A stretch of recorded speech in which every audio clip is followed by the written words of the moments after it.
Hindi na lang ako sa babay. Pati ng asawa ko. Pati anak namin na damay. Mananagot ang dapat managot sa aksidente nito. Mayor, anong tulong ang mabibigay niyo sa pamilya ng anak? Ako, si David Cañete.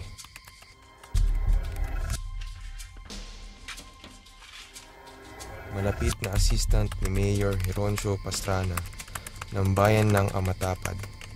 Mayroon akong ikukumpisado. Kapag laging ganito, uulan tayo ng biyaya. Nung nakulang mo yung mga semento natin. Kung ano lang ang meron tayo dito, pagkasya nyo na lang. Naiitiman nyo sa balota. Heroncio Pastrana. Dalawa kami! Mali-mali ito.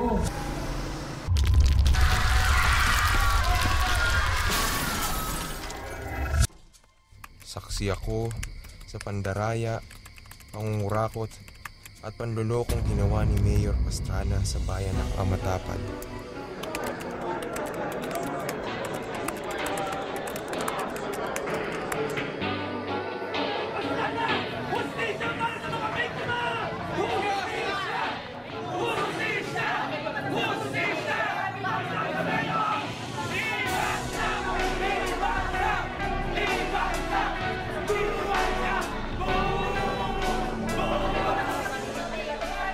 Mayor, tumanggap na po kayo ng payola para sa tulay. Totoo po ba ito? Hindi ko man hinakot at binayaran niyo ang mga butante paserong nahulog sa bus. Totoo ba ito?